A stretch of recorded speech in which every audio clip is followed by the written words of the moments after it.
আজকে আমি ডিমের কারি করব, তাই প্রথমে আমি একটা কড়াইতে জল গরম দিয়ে নেব। প্রথমে আমি জল গরম দেব।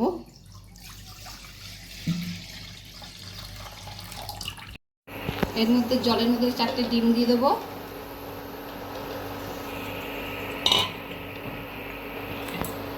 দিয়ে লবণ দেব যাতে ডিমগুলো না ফেটে যায়। ডিমগুলো দিয়ে আমি ভালো করে ঢেকে দেবো, ডিমটা সিদ্ধ হোক।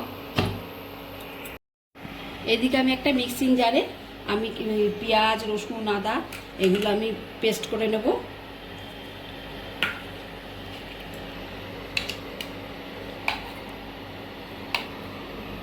এগুলো একটু পেস্ট করে নেব। মশলাটা আমার মিক্সড করা হয়ে গেছে, পেস্ট করা হয়ে গেছে।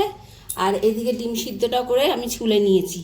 আর ওইদিকে আমি কড়াইটা গরম বসিয়েছি, তেল দিয়ে দেব। ডিমগুলো আমি ছুরি দিয়ে এরকম কেটে কেটে নেব যাতে তেল মশলা লবণটা ঢোকে। তেলটা গরম হয়ে গেছে, আমি ডিমগুলো এর মধ্যে ভেজে নেব। দিয়ে দেবো লবণ,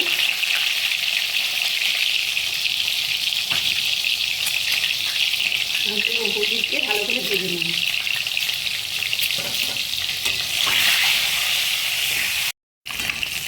ডিমগুলো ভেজে নিয়েছি, এবার সব এক করে তুলে নেব। তুলেই আমি ওই তেলেই আমি পেঁয়াজ কুচিয়ে রেখেছিলাম ওগুলো ছেড়ে দেবো, দিয়ে হালকা বেগুন মতো ভেজে নেবো। বেগুন করে ভাজলে ভালো হয় খেতে। আমার এই হালকা লাল করে ভেজে নেব। হালকা লাল করে ভাজলে, যত লাল করে ভাজবে তত ভালো লাগবে খেতে ডিমের কারিটা।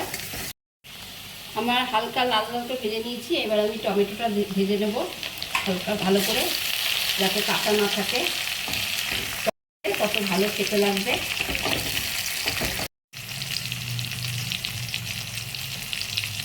রসুন, পেঁয়াজ, আদা বাটাটা আমি দিয়ে দিলাম।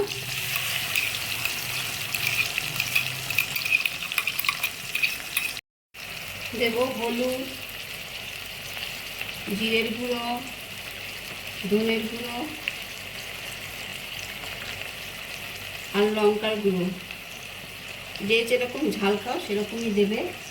আর দেব লবণ, স্বাদ অনুসারে লবণ। আর দেব 2টো কাঁচা লঙ্কা। দিয়ে ভালো করে কষিয়ে নিতে হবে যতক্ষণ না কাঁচা গন্ধটা যাবে। আর একটুখানি চিনি দেব যাতে কালারটা ভালো আসে, ওর জন্য।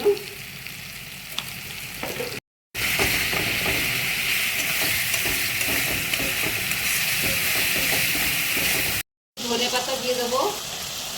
কষানোর সময় ধনে পাতা দিলেও ভালো সেন্ট আসে।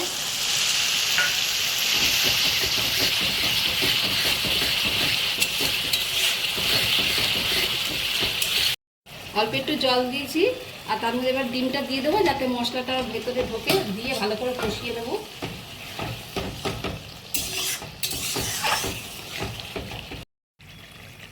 আমার রসা ডিমের কারি কমপ্লিট হয়ে গেছে।